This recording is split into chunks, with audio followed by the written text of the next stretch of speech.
எபிரேயருக்கு நிருபம் 11வது அதிகாரம் 6வது வசனத்தில் சொல்லப்படுகிறது, விசுவாசம் இல்லாமல் தேவனுக்கு பிரியமாக இருப்பது கூடாத, சொல்லுங்களேன், கூடாத காரியம். ஆமென். அப்போ விசுவாசிக்கிறவனுக்கு எல்லாமே கூடும். நாம் நம்முடைய வாழ்க்கையில் கர்த்தரை என்ன பண்ணணும்? விசுவாசிக்க வேண்டும். ஏன்னா விசுவாசம் இல்லாமல் தேவனுக்கு என்ன பண்ண முடியாது? பிரியமாய் இருக்க முடியாது. விசுவாசிக்கிறவளு தான் எல்லாமே என்ன பண்ணுமா? கூடும், எல்லாமே நடக்கும். அப்போ விசுவாசிக்கிறவன் தேவனுக்கு பிரியமாக என்ன பண்ணுறான்? நடக்கிறன்னா நடக்கலையா? நடக்கிறான். அது விசுவாசிக்கிறவர்களுக்கு தெரியும். விசுவாசத்தோடு எத்தனை பேர் ஓடுகிறார்களோ, விசுவாசத்தோடு எத்தனை பேர் நடக்கிறார்களோ, விசுவாசத்தோடு எத்தனை பேர் தன் குடும்பங்களை நடத்துகிறார்களோ அவர்களுக்கு தான் அந்த அற்புதம் கண்ணிலே காண முடியும். ஆமென். ஹல்லேலூயா. விசுவாசம் என்பது, விசுவாசத்தினாலே நீதிமான் என்ன பண்ணுவானா? பிழைப்பான். விசுவாசம் இல்லாமல் தேவனுக்கு பிரியமாய் இருப்பது கூடாத காரியம். பவுல் எழுதுகிறார், அப்போஸ்தலனாகிய பவுல் எழுதுகிறார் 1 பேதுரு புஸ்தகத்தில் 1வது அதிகாரம் 7வது வசனத்தில் சொல்லப்படுகிறது, அழிந்து போகிற பொன் அக்கினியினாலே சோதிக்கப்படும். 1 பேதுரு 1வது அதிகாரம் 7வது வசனத்தில் சொல்லப்படுகிறது, அழிந்து போகிற பொண்ணு எதனால் சோதிக்கப்படுமா? அக்கினியினாலே என்ன பண்ணப்படும்? சோதிக்கப்படும். பொண்ணு எதனால தான் சோதிப்பாங்க? அக்கினினாலே தான் உருக்குவாங்க. ஆமென். எல்லா வேஸ்டேஜும் போயிட்டு தங்கம் மாத்திரம் என்ன பண்ணோம்? தனியாக தங்கம். அதுக்கு பேர் தான் தங்கம். ஆமென். ஹல்லேலூயா. அது தனிமையாக ஜொலிக்கும் பாருங்க, அதுக்கு பேர் தான் தங்கம். ஆமென். எப்படி தங்கத்தை அக்கினி சோதிக்கிறதோ அதுபோல அதை பார்க்கிலும், அக்கினியின் நடுவிலே தங்கம் சோதிப்பதை பார்க்கிலும் அதிக விலையேற பெற்றதா இருக்கிற நம்முடைய விசுவாசம் சோதிக்கப்படும். ஆமென். உங்களுடைய விசுவாசம் என்னுடைய விசுவாசம் என்ன பண்ணுமா? சோதிக்கப்படுமா? சோதிக்கப்படுமா? சோதிக்கப்படாதா? எல்லாரும் இங்கே தானே இருக்குங்க, யாரும் எங்கே போலையே. ஹல்லேலூயா. அழிந்து போகிற பொன் அக்கினினாலே சோதிக்கப்படும், அதை பார்க்கிலும் தங்கத்தை விட விலையேற பெற்றது நம்முடைய விசுவாசம். ஹல்லேலூயா. தங்கத்தை பார்க்கிலும் மதிப்பு உள்ளது நம்முடைய விசுவாசம். அதனால தான் வேதம் சொல்லுகிறது, அதை பார்க்கிலும் அதிக விலையேற பெற்ற உங்கள் விசுவாசம் என்ன பண்ணுமா? சோதிக்கப்படுமா. ஆமென். விசுவாசம் என்பது ரொம்ப எளிமையான வார்த்தை. விசுவாசம் என்பது ரொம்ப சாதாரணமான வார்த்தை. விசுவாசம் என்பது அது விசுவாசிக்கப்படும்போது ரொம்ப ஆழமாக இருக்கும். ஆமென். விசுவாசம் என்பது ரொம்ப எளிமையானது தான், ஆனால் ரொம்ப கடினமானது. நிறைய பேர் விசுவாசத்தை விட்டு என்ன பண்ணுறாங்க? பின்வாங்கி போகிறார்கள். நிறைய பேர் என்ன பண்ணுறாங்கன்னா, நான் விசுவாசிக்கிறேன்னு சொல்லி விசுவாசிக்காமல், தேவனை நம்பாமல், தேவனை தேடாமல், தேவனை தன் துணையாக கொண்டிராமல் பின்வாங்கி போகிறவர்கள் எத்தனை பேர்? எத்தனையோ பேர் இருக்கிறாங்க. ஹல்லேலூயா. ஹல்லேலூயா. ஆனால் விசுவாசிக்கிறவனுக்கு என்ன பண்ணுமா? எல்லாமே கூடுமா. ஏன்னா பொன்னை பார்க்கலும் அதிக விலையேற பெற்றதான நம்முடைய விசுவாசம். நீ வேண்டிக் கொள்வதற்கும் நினைப்பதற்கும் அதிகமாய் செய்கிற விசுவாசம். அவர் அதிகமாய் செய்கிறவர் தான். ஆனால் நம்முடைய விசுவாசம் எந்த அளவுக்கு இருக்கிறது? ஹல்லேலூயா. ஹல்லேலூயா. அப்போ நம்முடைய விசுவாசம் எந்த அளவுக்கு இருக்கிறது? விசுவாசம் என்பது ஒரு கேடகம் மாதிரி. எபேசியருக்கு நிருபத்தில் 6வது அதிகாரத்தில் 16வது வசனத்தில் சொல்லப்படுகிறது, விசுவாசம் என்பது ஒரு போர் ஆயுதம் மாறி. ஆமென். அந்த வசனத்தை வாசிக்கலாமா? பொல்லாங்கன் எய்யும் அக்கினி அஸ்திரங்களை எல்லாம் அவிழ்த்து போடத்தக்கதாக எல்லாவற்றுக்கும் மேலாக விசுவாசம் என்னும் கேடகத்தை என்ன பண்ணோம்? பிடித்து கொண்டவர்களாக என்ன பண்ணுமா? சொல்லுங்களேன் வாயை திறந்து. நில்லுங்கள், நீங்களும் நானும் விசுவாசம் என்னும் கேடகத்தை பிடித்து கொண்டு நின்றாதான், அந்த போரின் ஆயுதத்தை நாம் பிடித்து கொண்டு நின்றாதான் பொல்லாங்கன் எய்யும் அக்கினி அஸ்திரங்களை நம்ம அவிழ்த்து போட, அழித்து போட, அதை அஸ்தமாக்க முடியும். எனக்கு விசுவாசம் இருக்கிறது பிரதர் அப்படின்னு சொல்லி விசுவாசம் இல்லாமல் நம்ம வீட்டில் அமர்ந்திருப்பது தேவனுக்கு பிரியமான காரியமா? எனக்கு கர்த்தர் மேலே நம்பிக்கை இருக்கிறது, ஆனால் நான் சபைக்கு என்ன பண்ண மாட்டேன், வரமா. நான் வீட்டிலே இருந்து ஆராதிச்சுக்கிறேன், நான் வீட்டிலே இருந்து பாடுறேன், நான் வீட்டிலே இருந்து துதிக்கிறேன், நான் வீட்டிலே இருந்து ஜெபம் பண்ணுறேன். அதெல்லாம் சரிதான், உன் தனிப்பட்ட வாழ்க்கையிலே நீ செய்வது சரிதான். ஆனால் சபையாக வருப்படும் போது, சபையாக கூடி ஜெபிக்கும் போது, சபையாக கூடி துதிக்கும் போது, சபையாக கூடி ஆராதிக்கப்படும் போது ஒரு மனம் எங்கே உண்டோ? ஆமாம், அப்போஸ்தலர் நடபடியின் புஸ்தகத்தில் சொல்லப்படுகிறது, அவர்கள் விசுவாசித்து ஒருமனப்பட்டு என்ன பண்ணாங்களாம்? அனுதினமும் தேவாலயத்தில் துதித்து கொண்டிருந்தார்களாம். அந்த அனுபவம் இப்பொழுது நம்முடைய வாழ்க்கையில் தொடங்குகிறது. ஆமென். நம்முடைய சபையில் தினமும் என்ன பண்ணுறது? ஜெபம் நடக்கிறது, எல்லாமே கூடி ஜெபிக்கிறீங்க. கர்த்தர் இந்த காரியத்தை எதிர்பார்த்து கொண்டிருக்கிறார். நாம் ஜெபிக்கிறது மாத்திரமல்ல, நாம் எதற்காக ஜெபிக்கிறோமோ அந்த ஜெபத்திற்கு பதில் தருகிற வரைக்கும் நாம் என்ன பண்ணுறோம்? ஜெபிக்கிறோம். ஆமென்.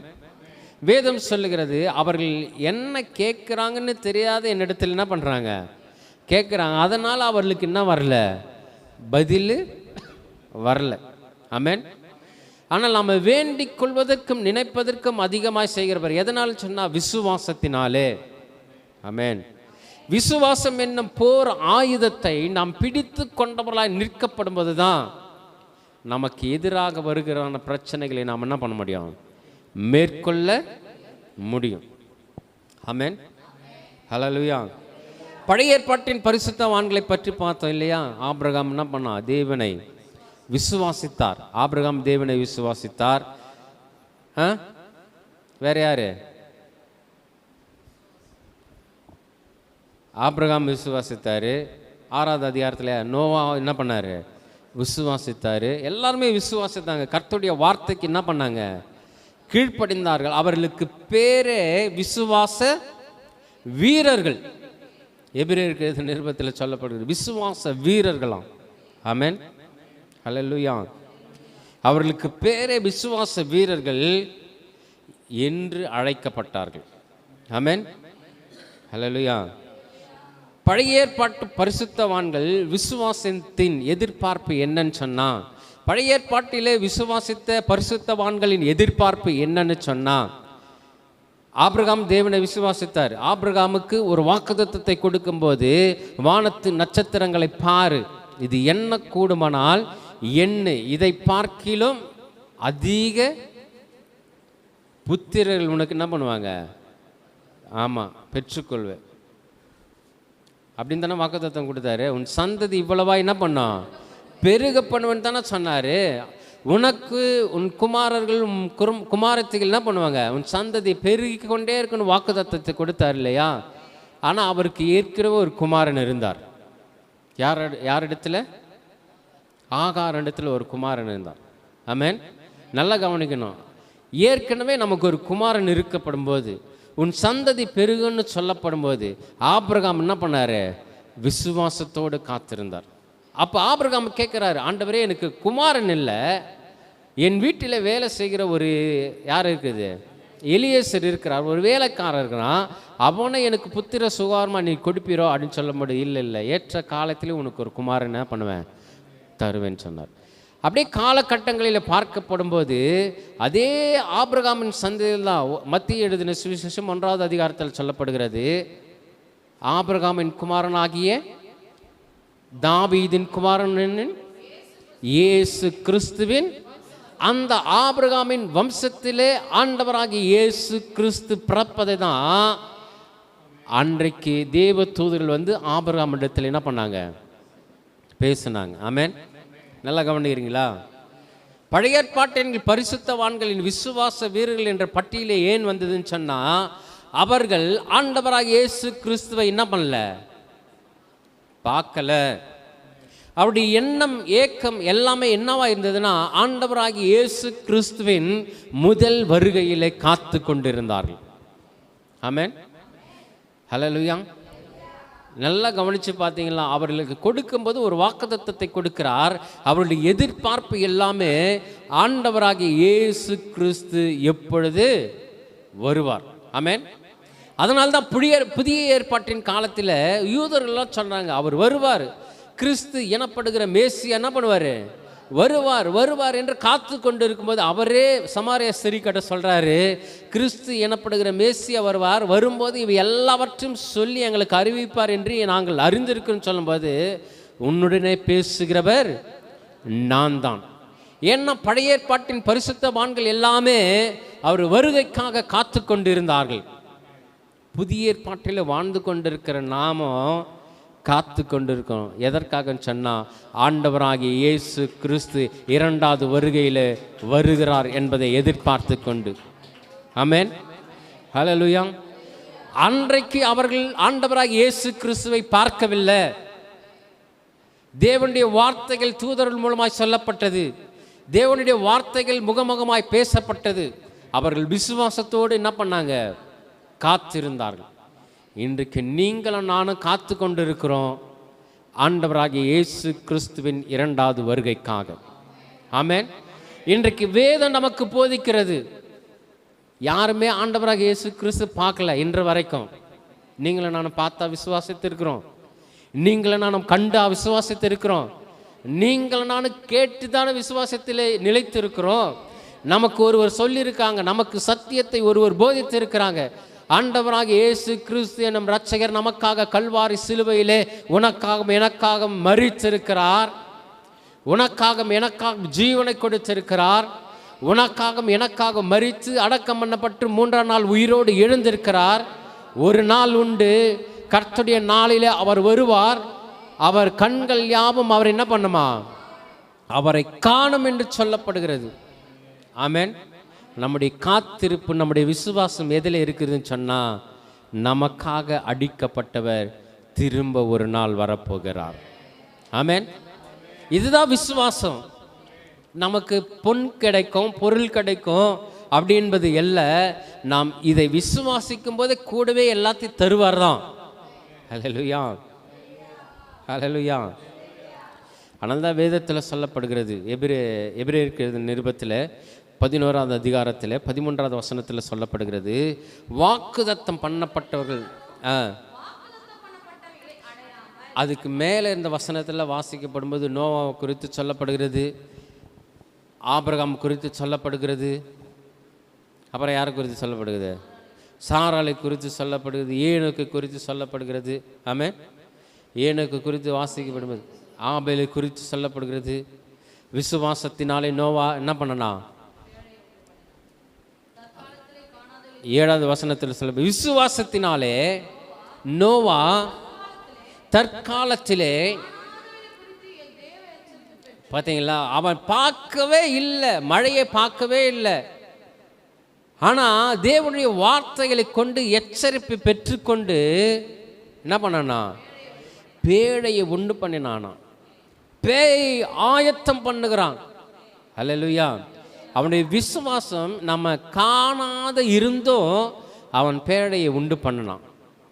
வேதம் தெளிவாக எழுதி வச்சிருக்குது பாருங்களேன். எதற்காக சொன்னால், அவர்கள் காக்கப்படுவதற்காக மாத்திரமல்ல, அவர்கள் ஒரு எதிர்பார்ப்போடு இருந்தாங்க. என்ன கர்த்தர் நம்மை பாதுகாக்கிறார் என்று சொன்னால், கர்த்தர் நம்மை பராமரிக்கிறார் என்று சொன்னால், கர்த்தருடைய முதல் வருகையை அவர்கள் நோக்கி கொண்டிருந்தார்கள். கிறிஸ்து எனப்படுகிற மேசியாக்காக என்ன பண்ணியிருந்தாங்க, காத்து கொண்டிருந்தார்கள். அதனால தான் வேதத்தில் சொல்லப்பட்டே வரும்போது இந்த 13வது வசனத்தில் சொல்லப்படுகிறது, இவர்கள் எல்லாரும் வாக்குத்தத்தம் கொடுத்தார். நல்லா கவனிக்கணும், வாக்குத்தத்தம் கொடுத்தாரு, வார்த்தைகளை கொடுத்தாரு, ஆனாலும் அவர்கள் என்ன பண்ணல, அதை அடையாமல், எதை அடையாமல் சொன்னா, கிறிஸ்துவை காணாமல், ஆண்டவராக இயேசு கிறிஸ்துவை காணாமல், அவரை அடையாமல் தூரத்திலே அவைகளை கண்டு நம்பி அணைத்து கொண்டு பூமியின் மேலே தங்களை அந்நியரும் பரதேசிகளுமாய் என்று அறிக்கையிட்டு விசுவாசத்தோடு என்ன பண்ணாங்க? அப்போ நாம காத்து கொண்டு இருக்கிறோம். நமக்கு வாக்குத்தத்தம் பண்ணப்பட்டு இருக்கிறார். நமக்காக ஆண்டவராக இயேசு கிறிஸ்து பரலோகத்தை விட்டு இறங்கி மூன்றாவது வானத்தில் என்ன பண்ணுவார்? நிற்பார். ஆமென். உனக்காக எனக்காக அவர் வருவார். நாம காத்து கொண்டு இருக்கிறோம். ஹல்லேலூயா. நமக்கு பாடுகளும் உபத்திரமும் உண்டு. ஆனாலும் நீங்கள் என்ன பண்ணுங்க? திடன் கொள்ளுங்கள். நான் உலகத்தை என்ன பண்ணியிருக்கிறேன்? ஜெயித்திருக்கிறேன். பாடுகளும் உபத்திரங்களும் உண்டு தான். ஆமென். எதற்காக சொன்னால், கர்த்தருடைய வருகை மட்டும் நாம் என்ன பண்ணோம்? காத்து கொண்டு இருக்கிறோம் இருக்கணும். நம்முடைய விசுவாசம் முதல்ல தான் நிற்கணும். விசுவாசம் என்பது நம்பப்படுகிறவர்களின் உறுதியும் காணப்படாதவைகளின் நிச்சயமாக இருக்கிறது. விசுவாசம் என்பது ஒரு வரம், அது ஒரு தாளந்து, அது ஒரு கிஃப்ட்டு. அந்த கிஃப்டை நாம் பெற்றுக்கொள்ளும் போது, அந்த கிஃப்ட் எதற்காக தரப்படுதுன்னு சொன்னால், காணப்படாதவைகளில் நிச்சயமாய் நிச்சயித்து கொண்டிருக்கிறோம் இல்லையா? அதற்காக தான் அந்த விசுவாசம். ஆமென். ஹல்லேலூயா. அப்போ அந்த விசுவாசம் என்பது நம்ம என்ன பண்ணணும்னா சோதிக்கும். பொன்னை பார்க்கிலும் அதிக விலையேற பெற்றதான விசுவாசம் உன்னை என்ன பண்ணுமா? சோதிக்கும். எப்படி சோதிக்குன்னு சொன்னால், மோசே அரண்மனையிலே வளர்க்கப்பட்டவர். மோசே எங்கே வளர்க்கப்பட்டவர்? அவர் நதியின் மேலே விட்ட பொழுது பார்வோன் குமாரத்தி என்ன பண்ணுறாங்க? அதை எடுத்து கொண்டு போய் அரண்மனையிலே வளர்க்கப்பட்டார். ஆமென். அரண்மனையிலே சகல சாஸ்திரங்களையும் கற்றுக்கொண்டார். வேதம் சொல்கிறது, மோசே சகல சாஸ்திரங்களில் என்னவா இருந்தானா? வல்லவனாக இருந்தானா. அவன் அரண்மனையிலே இருந்து வாழ்ந்தவன். எதற்காக பயன்படுத்தப்பட்டன்னு சொன்னால், வனாந்தரத்திலே கர்த்தருடைய ஜனங்களை நடத்துவதற்காக அவன் பயன்படுத்தப்பட்டான். ஆமென். நல்லா கவனிக்கிறீங்களா? அரண்மனையில் வாழ்ந்தவன் ஒரு காலத்திலே வனாந்தரத்துக்கு வரான்னு சொன்னால், கர்த்தருடைய அழைப்பு இப்படியாக இருக்கிறது. ஆமென். அரண்மனையில் சொகுசாக இருப்பதற்காக அல்ல, எகிப்திலே அடிமையாக கிடந்த ஜனங்களை, எகிப்திலே அடிமையாக வாழ்ந்த ஜனங்களை மீட்டெடுப்பதற்காக மோசே என்ன பண்ணார்? ஆமாம், அழைத்து கொண்டு வந்தார். ஹல்லேலூயா. யோசேப்பை குறித்து பார்க்கப்படும்போது, யோசேப்பு தன் சகோதரர்களாலே குழியிலே போடப்பட்டான். குடும்பம் அவன் என்ன பண்ணுச்சு? குழியில் தள்ளினது. அவன் ஜெயிலிலே வாழ்ந்து கொண்டிருந்தான். அவனுடைய வாழ்க்கையிலெல்லாம் எதெல்லாம் இருந்தது? ஜெயிலில் இருந்தது, சிறைச்சாலையில் அடைக்கப்பட்டு இருந்தான். ஆனால் ஒரு காலம் வந்தது. ஆமென். நான் எதற்கு சொல்கிறேன்னா, அரண்மனையில் வாழ்ந்தாலும் சரி, ஜெயிலில் இருந்தாலும் சரி, சிறைச்சாலைகள் போல நெருக்கத்தில் இருந்தாலும் சரி, சிறைச்சாலையிலிருந்து அரண்மனைக்கு யோசேப்பை கர்த்தர் கொண்டு வந்தார். ஹல்லேலூயா. எதற்காக இதெல்லாம் நடக்குதுன்னு சொன்னால், அவர் பயன்படுத்த வேண்டும் என்று சொன்னால், நீ அரண்மனையில் இருந்தாலும் உன்னை வனாந்தரத்துக்கு என்ன பண்ணுவார்? கொண்டு வந்து நடத்துவார். நீ சிறைச்சாலையில் இருந்தாலும் உன்னை சிறைச்சாலையில் எடுத்துக்கொண்டு உன்னை அதிபதியாய் மாற்றி உலகத்திற்கு உன்னை நியாயம் தீர்க்கும்படி நிறுத்துவார். ஆமென். எல்லாவற்றுக்கும் நாம் எதற்காக நாம் பலப்படுத்துகிறோம், எதற்காக நாம் பாடுகளை அனுபவிக்கிறோம் என்ற உணர்வு நமக்குள்ளாக வர வேண்டும். இது சிறிய சபை தான். ஆமென். நம்முடைய சபையானது அநேக ஆத்துமாக்கள் வர வேண்டிய சபை தான். ஆனால் கொஞ்சமாக இருந்தாலும் கர்த்தர் என்ன பண்ணுவார்? கொஞ்சத்தை நிறைவாக்குவார். நம்முடைய விசுவாசம் அப்படி இருக்கணும். ஹல்லேலூயா. இதில் இடம் பிடிக்காமல் அல்ல, ஒரு பெரிய இடத்தை கர்த்தர் நமக்கு என்ன பண்ணுவார்? தருவார். ஹல்லேலூயா. அதற்காக நீங்களும் நானும் பயன்பட வேண்டும் என்று தான் கர்த்தர் இந்த இடத்துல என்ன பண்ணுறாருன்னா புடமிட்டு கொண்டு இருக்கிறார். ஹல்லேலூயா. நீங்களும் நானும் எதற்காக புடமிடப்படுகிறோம்? இந்த விசுவாசத்தில் எதற்காக புடமிடப்படுகிறோம் என்று சொன்னால், கர்த்தருடைய ஊழியத்திற்காக நாம் ஒவ்வொருவரும் பயன்பட வேண்டும் என்று சொல்லிதான். ஆமென் சொல்ல மாட்டேன் பாரு. ஹல்லேலூயா. ஒவ்வொருவரும் தேவனுடைய ஊழியத்திற்காக பயன்பட வேண்டும் என்று சொல்லி தான் கர்த்தர் விரும்புகிறார். ஆனால் நம்முடைய சிந்தனைகளும் ஏக்கங்களும் நம்முடைய யோசனைகளும் என்னவா இருக்கிறது? நாம் விசுவாசத்தில் நிலைத்திருக்கிறோமா? இல்லை கர்த்தர் நம்மை பயன்படுத்துவார் என்ற விசுவாசத்தில் இருந்தால் நிச்சயமாய் கர்த்தர் இந்த சிறியதிலிருந்து பெரியதில் என்ன பண்ணுவார்? பயன்படுத்துவார். ஆமென். நான் நினைக்கிறேன் இங்கே இருக்கிற ஒவ்வொருவரும் கர்த்தர் பயன்படுத்துவார். இதை கேட்கிற ஒவ்வொருவரையும் கர்த்தர் என்ன பண்ணுவார்? பயன்படுத்துவார். எந்த விதத்திலாவது ஊழியத்தில் பயன்படுத்த கர்த்தர் வல்லவராக இருக்கிறார். ஆமென். ஊழியம் என்பது இங்கே வந்து பிரசங்கம் பண்ணுறது ஊழியம் கிடையாது. ஆமென். இது போதிப்பது, இங்கே வழிநடத்துவது. ஊழியம் என்பது அவர் புடமிட பண்ணும்போது புண்ணாக விளங்குவது, விசுவாசத்திலே நாம் உறுதியாய் தரித்திருப்பது. ஆமென். ஹல்லேலூயா. ஆனால் தான் வேதத்தில் சொல்லப்படுகிறது 19வது வசனத்தில் வாசிகள், 39வது வசனத்தில் வாசிகள், எபிரேயருக்கு எழுதின நிருபம், அவர்கள் எல்லாம் நம்பி அதை என்ன பண்ணாங்க? அணைத்து கொண்டார்களாம். எபிரேயருக்கு எழுதின நிருபம் 11வது அதிகாரம்,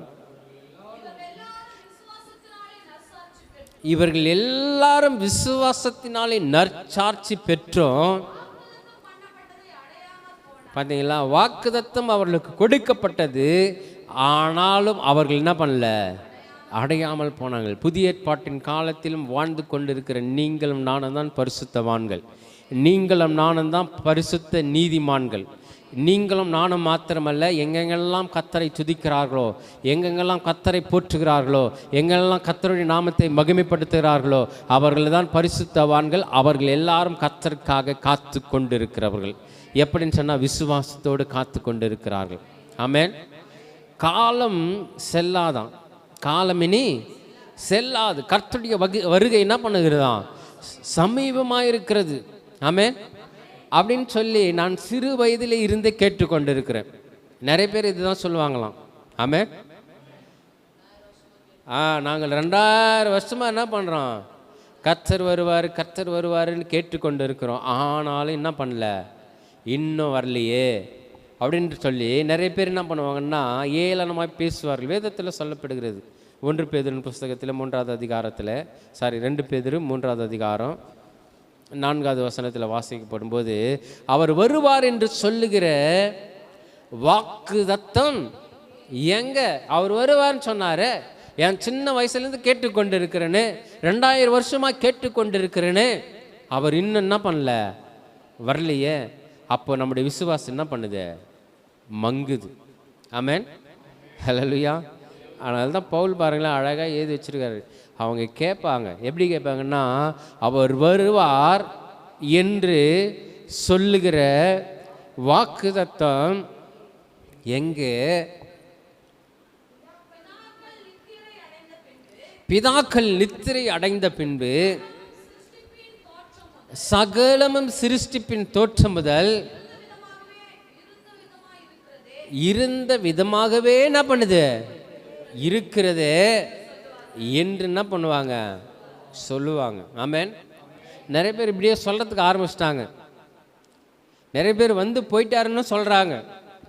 நிறைய பேர் இது 1000 வருட அரசாட்சின்னு சொல்கிறாங்க. ஆமென். ஹல்லேலூயா. ஆனால் அது கிடையாது. வாக்குத்தத்தம் கொடுப்பார். வாக்குத்தத்தம் பண்ணப்பட்டவர் சுகந்தரிக்க என்ன பண்ண மாட்டாங்களாம்? பழைய ஏற்பாட்டின் காலத்தில் வாக்குத்தத்தம் பண்ணப்பட்டவர்கள் அதை சுகந்தரிக்கவில்லை, ஆனாலும் காத்து கொண்டு இருந்தாங்க. எப்படின்னு சொன்னால் விசுவாசத்தோடு. ஆமென். கர்த்தருடைய வருகை அவர் கேட்கும்போது, ஆண்டவராக இயேசு கிறிஸ்து கேட்கும்போது, அப்போ ஆண்டவரே எப்போது நீர் வருவீர் அப்படின்னு கேட்கும்போது அவர் சொன்னார். என்ன சொன்னார்? பிதா ஒருவரை தவிர வேறு ஒருவருக்கு என்ன பண்ணாதான்? தெரியாதான். அப்போ அவருடைய வருகை பிதாவுக்கு தெரியும், ஆண்டவராக இயேசு கிறிஸ்துக்கும் தெரியும். ஆமென். ஆனால் என்ன பண்ணுறாருன்னா அதை ரகசியமாக வைத்திருக்கிறார். ஏன்னு சொன்னால் நீங்களும் நானும் விசுவாசத்தோடு காத்திருக்க வேண்டும் என்று சொல்லி. ஆமென். ஹல்லேலூயா. நீங்களும் நானும் விசுவாசம் உள்ளவர்களாய் மாறி கர்த்தருக்காக காத்து கொண்டிருக்க வேண்டும் என்று சொல்லிதான் இந்த வாக்குத்தத்தங்கள்லாம் நமக்கு கொடுத்திருக்கிறாரு. நிறைய பேர் கேட்பாங்க, அவர் வருவார் என்று சொல்லுகிற வாக்குத்தத்தம் எங்கே? பிதாக்கள் எல்லாரும் என்ன பண்ணாங்க? நித்திரை அடைந்த பின்பு சகலமும் அவர் சிருஷ்டித்த பிரகாரமாகவே என்ன பண்ணுதான் இருக்கிறது என்று சொல்லுவார்கள். 9வது வசனத்தில் வாசிக்கலாம். தாமதிக்கிறார் என்று சிலர் எண்ணுகிற பிரகாரம் கர்த்தர் தமது வாக்குத்தத்தத்தை குறித்து தாமதமா இல்லை. ஒருவர் என்ன பண்ணக்கூடாது, கெட்டு போகாமல் எல்லாரும் மனம் திரும்ப வேண்டும் என்று விரும்பி நம்மேல் நீடிய பொறுமையாயிருக்கிறார். 2000 வருஷம் ஆனாலும் சரி, அவர் நீடிய பொறுமையாக இருக்கிறார். ஆனாலும் அவர் வருவார். ஆமென். அவர் எப்படி வருவாராம்? எப்படி வருவாராம்? இரவிலே திருடன் வருகிற விதமாக என்ன பண்ணுவாராம்? வருவார். திருட எதுக்கு தான் வருவான்? வெளியே வச்சிருக்கிற கல் எடுத்துட்டு போகிறதுக்கு வருவான். உள்ளே இருக்கிற தங்கத்தை தூக்குவதற்கு தான் வருவான். ஹல்லேலூயா. அப்போ நம்முடைய மணவாளன் எதற்காக திருடனை போல வருகிறான்னு சொன்னா, பொன்னை பார்க்கலும் அதிக விலையேறி பெற்றதாய் விசுவாசத்தை வைத்திருக்கிற ஆத்துமாவை கொள்ளையிட்டு போவதற்காக, கொள்ளை கொண்டு போவதற்காக இதோ திருடனை போல என்ன பண்றான்னு வருகிறேன்னு சொன்னார். நம்முடைய ஆத்துமானது விலையேற பெற்றது. அதை அடக்கம் பண்ணுவாங்க, அதை ஒளிச்சு வைப்பாங்க, அது காத்து கொண்டு இருக்கும். அது தேவனுடைய சன்னிதானத்தில் ஆபிரகாம் மடியில் இளைப்பாரி கொண்டு இருக்கிறோம். அப்போ வருவார். அப்போ திருடனை போல வந்து எடுத்து கொண்டு போவார். ஹல்லேலூயா. எதை எடுத்து கொண்டு போவார்? திருடன் தங்கத்தை திருடுவான். நம்முடைய மணவாளன் ஆத்துமாவை திரிந்து கொண்டு போவார். நம்முடைய விலையேறி பெற்ற ஆத்துமாவை எடுத்து கொண்டு போவதற்காக தான் கர்த்தருடைய வருகைக்காக நீங்களும் நானும் காத்து கொண்டு இருக்கிறோம். ஆமென். எல்லாரும் நினைக்கிற மாதிரி நாம் நினைக்கல. அவர் தாமதிக்கிறார் என்று சிலர் எண்ணுகிற பிரகாரமாய் அவர் எதை குறித்து தாமதிக்கல. எல்லாரும் என்ன பண்ணணுமா? மனம் திரும்ப வேண்டும். நீங்களும் நானும் கூட மனம் திரும்பி, அனுதினமும் மனம் திரும்பி தேவனுடைய விசுவாசத்தில், கர்த்தருடைய வார்த்தையில், கர்த்தருடைய எண்ணங்களில், தேவனுடைய வசனத்தில் நிலைத்திருக்க வேண்டும் என்று சொன்னால் கர்த்தர் என்ன பண்ணுறாரு? நீடிய பொறுமையாக இருக்கிறார். 13வது வசனத்தில் வாசிக்கலாம். அதே அதிகாரத்தில் 13வது வசனத்தில், அவருடைய வாக்கு தத்தத்தின்படியே நீதி என்ன பண்ணுமா? வாசமாக இருக்கும். புதிய வானங்களும் புதிய பூமியும் உண்டாகும் என்று காத்திருக்கிறோம். விசுவாசத்தினால தான் நாம் என்ன பண்ணுறோம்? ஆமாம், நமக்கு ஒரு விசுவாசம் இருக்குது. ஆண்டவராக இயேசு கிறிஸ்து வருவார், நம்மை எடுத்து கொண்டு போவார், 1000 வருட அரசாட்சியில் அரசாளுவார். பின்பதாக புதிய வானத்தையும் புதிய பூமியும் என்ன பண்ணுவார்? நமக்கு கொடுப்பார். ஆமென். உண்டாகும் என்று நாம் காத்து கொண்டு இருக்கோம். நமக்கு எல்லாம் தெரியலையா? அந்த சத்தியெல்லாம் தெரியலையா? நாம் காத்து கொண்டு இருக்கிறோம். ஆனால் நிறைய பேர் இந்த விசுவாசத்தை விட்டு வழுகி என்ன பண்ணுறாங்க? விலகி போகிறாங்க. ஆமென். ஆனால் தான் நிறைய பேர் சொல்கிறாங்க, கர்த்தர் இனிமேல் எங்கே வரப்போகிறாரு? ஆமென். அவர் 2000 வருஷமாக சொல்கிறாங்க, கர்த்தர் வருவார், கர்த்தர் வருவார், கர்த்தர் வருவார்னு சொல்லி. ஆனால் வரலையே அப்படின்னு சொல்லி நிறைய பேர் என்ன பண்ணுறாங்க? அவ்விசுவாசமாய் மாறிவிட்டார்கள்.